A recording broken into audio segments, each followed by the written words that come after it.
So hello everyone, कैसे हैं आप सब। आई होप आप सब अच्छे होंगे। फिर से स्वागत है नई वीडियो में। तो आज हम बात करेंगे यार एनबीएफसी सेक्टर में क्या वर्क रहता है। जो रिलेशनशिप मैनेजर होते हैं, ठीक है, या फिर कस्टमर सर्विस एग्जीक्यूटिव होते हैं, कस्टमर सर्विस मैनेजर होते हैं, बहुत सारे रोल होते हैं एनबीएफसी सेक्टर में।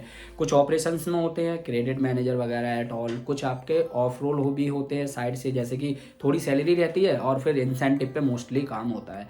बहुत सारे एनबीएफसी सेक्टर में रोल हैं। बेसिकली थोड़ा सा एनबीएफसी सेक्टर को आप समझिए, जिनको आरबीआई का बैंकिंग लाइसेंस नहीं मिलता है उनको एज ए कंपनी रजिस्टर्ड किया जाता है, तो उसको बोलते हैं एनबीएफसी सेक्टर। ठीक है, एनबीएफसी बोलते हैं उसको, मतलब नॉन बैंकिंग फाइनेंस सेक्टर। ठीक है, जो as a non banking finance company NBFC, ठीक है, जो एज अ कंपनी रजिस्टर्ड है इंडस्ट्री में, बट वो बैंक नहीं है। उन बट काम क्या कर रहे हैं, वो काम कर रहे हैं जैसा कि बैंक काम करता है। ठीक है, बट उनको मतलब एक सिंगल सेक्टर पे फोकस करना होता है, सिंगल डिपार्टमेंट पे फोकस करना होता है एनबीएफसी को। लाइक जैसे कि कोई भी एनबीएफसी सेक्टर आप ले लीजिए, एचडीबी फाइनेंस हो गया या फिर आईसीआईसी होम फाइनेंस, कुछ भी एनबीएफसी सेक्टर की हम बात करें तो उनका मोस्टली जैसे एक सिंगल सेक्टर आपको, जैसे कि पिरामल हाउसिंग फाइनेंस है, उसका मोस्टली काम क्या है, होम लोन प्रोवाइड करना है, because it's NBFC sector. Muthoot finance है, उनका काम क्या है, गोल्ड लोन मोस्टली प्रोवाइड करना। एनबीएफसी सेक्टर में मोस्टली जो रजिस्टर्ड होती हैं कंपनियां, वो होती हैं सिंगल प्रोडक्ट पे, सिंगल डिपार्टमेंट पे।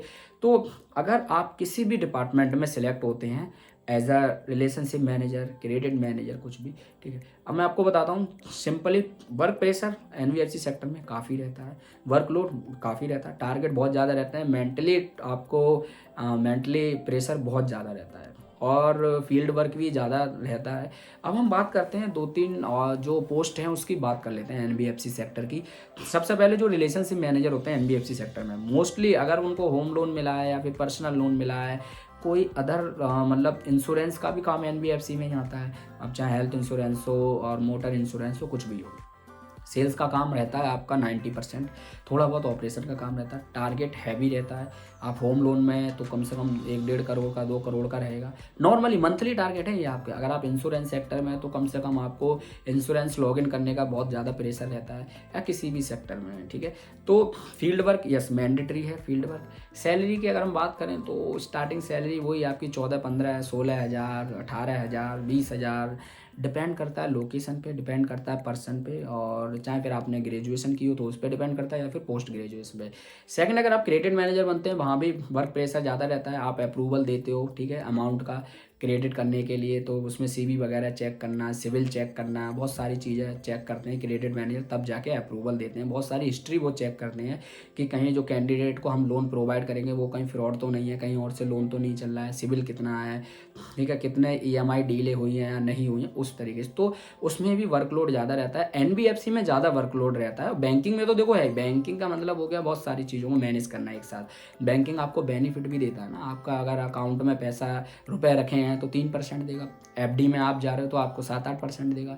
बैंक में बहुत सारी चीज़ें हैं, पर एनबीएफसी सिर्फ लोन वगैरह, इंश्योरेंस, इन सब का काम देखता है। ठीक है, तो एनबीएफसी में क्रेडिट मैनेजर का वर्कलोड ज़्यादा रहता है। टाइमिंग की हम बात करें तो कहीं कहीं 9 बजे स्टार्ट हो जाता है ऑफिस, रात में 7-8 बजे खत्म होता है, कहीं कहीं 12-12 घंटे की शिफ्ट हो जाती है, 13-13 घंटे की भी शिफ्ट हो जाती है। हर एनबीएफसी सेक्टर का अलग अलग है सीन। ठीक है, अब बहुत सारे और भी पोस्ट हैं, बट बहुत से लोग पूछते हैं सर एनबीएफसी सेक्टर ज्वाइन करें या ना करें। ठीक है, वर्कलोड तो रहेगा सर, फील्ड वर्क है, सेल्स है, टारगेट प्रेशर रहेगा, मैनेजर सुनाएंगे भी।